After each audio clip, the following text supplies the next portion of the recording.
Hello, I'm Neil and welcome back to Parallax Retros. Bit of a different one this time. I have ambitions of restoring old hardware, so I've decided I am going to try and restore and mod an Amiga 500, which I can only just about fit on this screen. It's quite heavy. I've got this off eBay, completely boxed. It's not in best condition in terms of cosmetically. So what I intend to do is I'm going to open it up and do an unboxing, and then I'm going to consider my options, maybe do Retrobright, and then also I think I'll have an ambition to put a Gotek drive on. For those that don't know, a Gotek drive is a basically a floppy drive emulation. So you can either install it as an external or an internal drive on the Amiga 500. And it just allows you to, rather than having to put floppy disks in and out of the machine, you can just turn a dial and it'll allow you to read the games off a USB stick plugged into the side of the machine instead. So keep watching and we'll see how we get on. Right, so first I'm going to turn this round and open this up. Let's have a look. This is really good. So we've got the manual for the original A500 manual. Amiga DOS manual. It comes with a video adapter, but I'd rather use RGB SCART because I'll be looking to use an OSSC upscaler with the Amiga, so I'd prefer an RGB out. Okay, so let's take a look at the console. And what do we have here? Okay. So we have the original tank mouse. Wow, with a ball. I've not seen a mouse with a ball in it for a long time. There it is. And then, of course, the Amiga console itself. There you go. See that a little bit easier now. That's something I'll be looking to Retrobright for sure. That is much yellower than it looked on the images. So I'll be looking at ways to brighten that. And I can see in the side there, which you can't see right now, original power adapter. But yeah, next up, I will plug this in, make sure it's all working. And then after that, we'll look to start modding. Okay, so I've now got the Amiga hooked up to this older TV.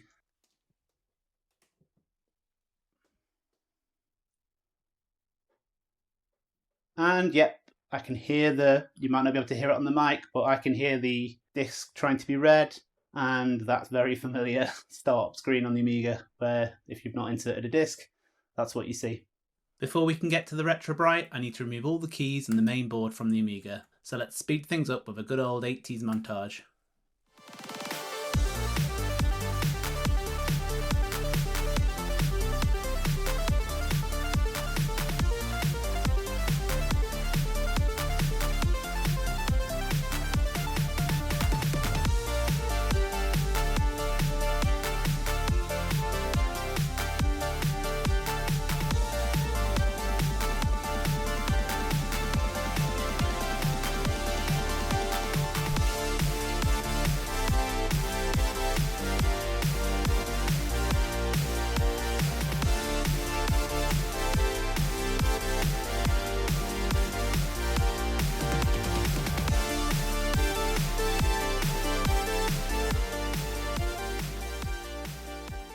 That leaves us just with our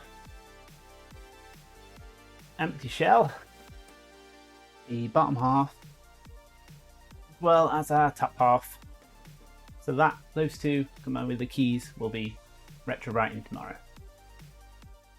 So the main shell and keys have been scrubbed in washing up liquid and are now elevated in my Retrobright containers. At the bottom of the containers is 12% hydrogen peroxide.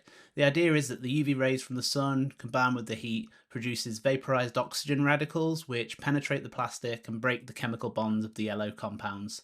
It's been fairly overcast, so I'll be leaving this out for the next 2 days with far more sun forecast tomorrow.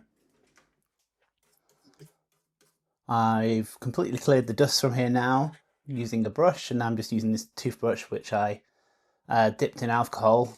The 99% isopropyl alcohol. Just giving this a final clean.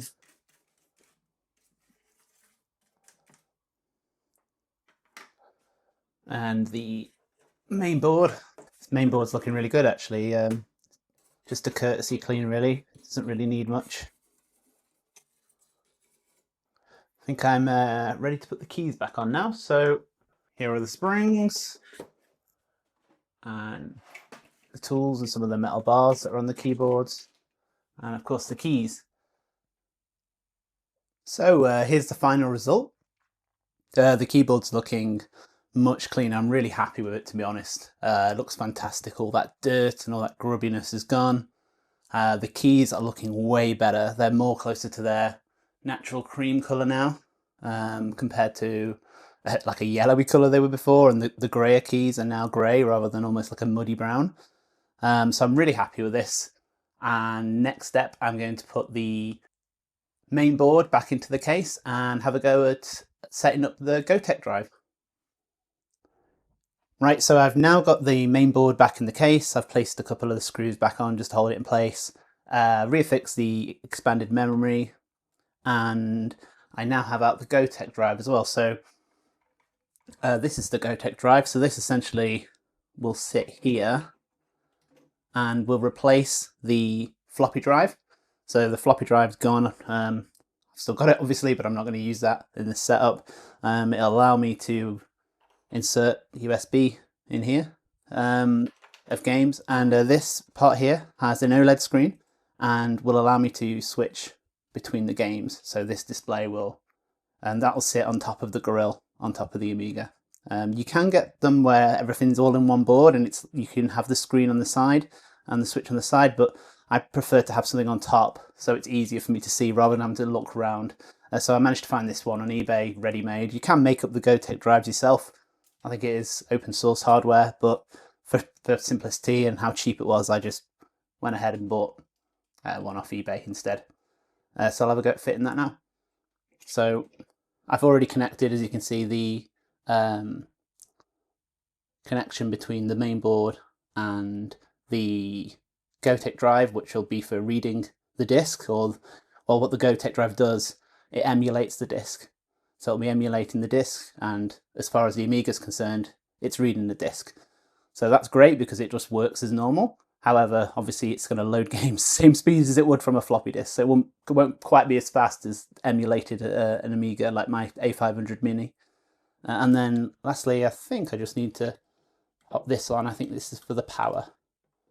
So get that on there, and that's in place there. And now I'm going to need to put the shield back on. So these screws here, these are torque screws. Having looked at this now, these go through the shield, so I'm going to take them back off. I hadn't realised that.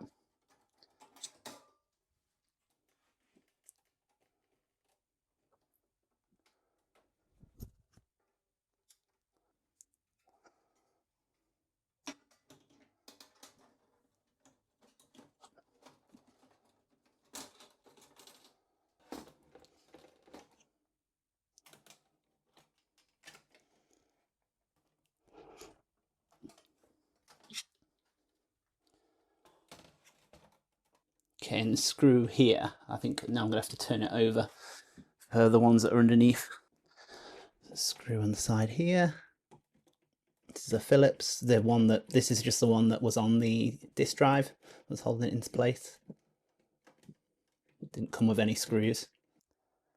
And then there's the two Phillips screws underneath, so I'm going to have to flip it now. Be very careful. Keyboard. That's not going in, so I'm just going to pull it back round and see why. See if it's not lined up properly. So the two screws that were with the floppy drive, they're just not long enough to hit the Gotek drive.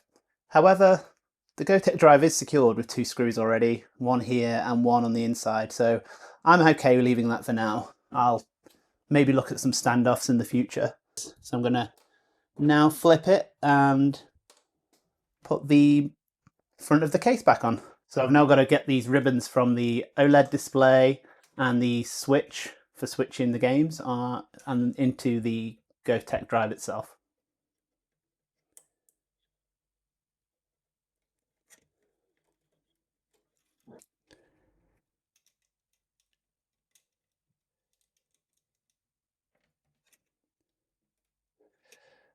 Okay. Nice and snug, they're not going anywhere. Let's get this case on now.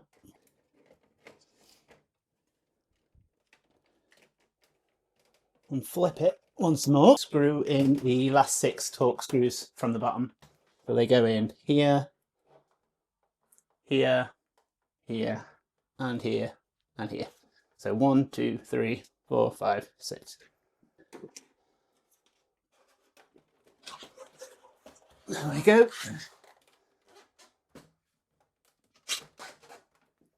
All screwed in.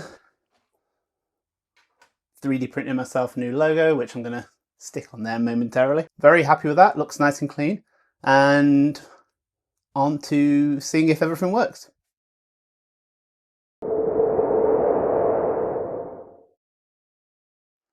Okay, so now hooked up to the TV. I'm not going to show setting up the Gotek drive in the video. It's very straightforward and there's plenty of guides out there already. I can put the links to the GitHub page below, which has got all the instructions you need anyway.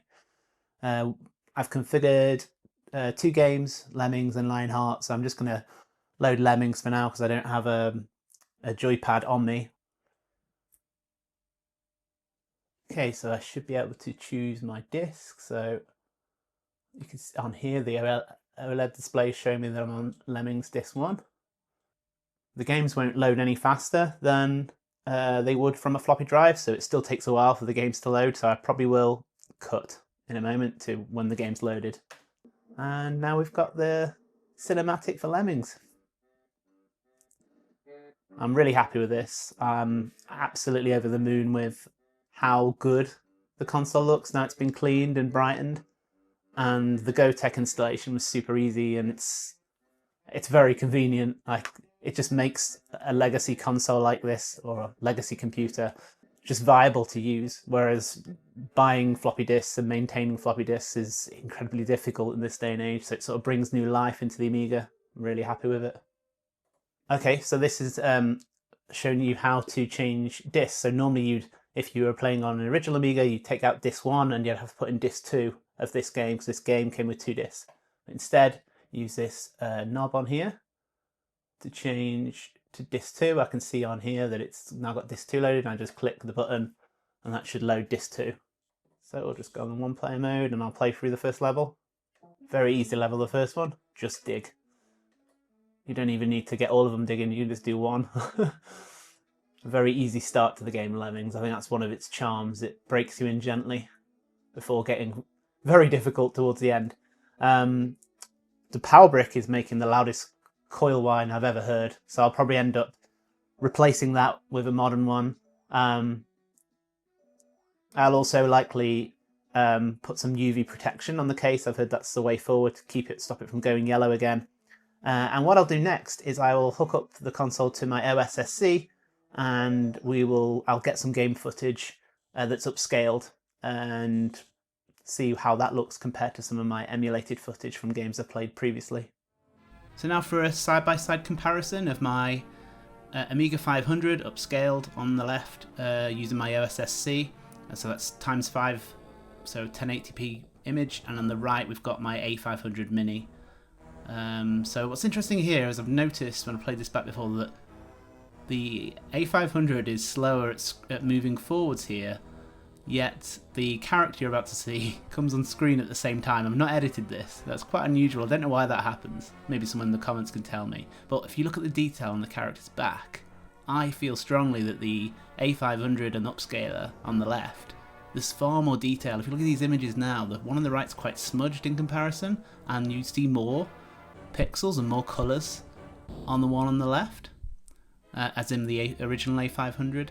And I think you'll see quite a big difference now. So you'll notice on the right, the emulation for this game isn't great. It's one of the reasons why I chose it. So the one on the right, you'll see a flashing in the sky every now and then. And I just think that the definition on the A500 plus upscaler on the left is far greater. You can see more of the pixels, more of the details. I just think it looks far better. I might not have got it perfect because I've only very quickly configured my OSSC. If you look at the one on the right now, as he elevates, the character elevates up the screen, you see black lines appearing in the rear. That's that's the emulation causing that. I don't know why that happens, I just know that it's something that only happens when you emulate this game. I know this game was quite graphics intensive. It's one of the best looking Amiga games that there is. If you've not played it, it's Lionheart. It's a very good game, worth playing. I did a video on it previously if you want to have a full overview of it. Very good. So yeah, I'm very pleased with this. The image on the left I feel is far superior to what I'm getting on my A500 Mini, making this project very much worthwhile. I'll probably opt to use this machine going forward.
If you're still watching now, thank you very much. Here is the final Amiga, the final product. I'm really happy with this. I forget how big these machines are. I didn't mention it before, but I had an Amiga 500 Plus, which is very similar size to this as a kid. I think with the expansion in here, it has the same amount of memory as well. Really happy with it. It looks absolutely fantastic. It's cleaned up really well. And just being able to turn the dial rather than swapping discs in and out is fantastic. Really happy with this. So yeah, thanks for watching. Successful project. I may do more of these. Let me know if you like this in the comments. What other mods would you do to it? What have you done to it? And if you've enjoyed the video, please feel free to like and subscribe. This has been a parallax video, but not a retrospective. Thanks for watching.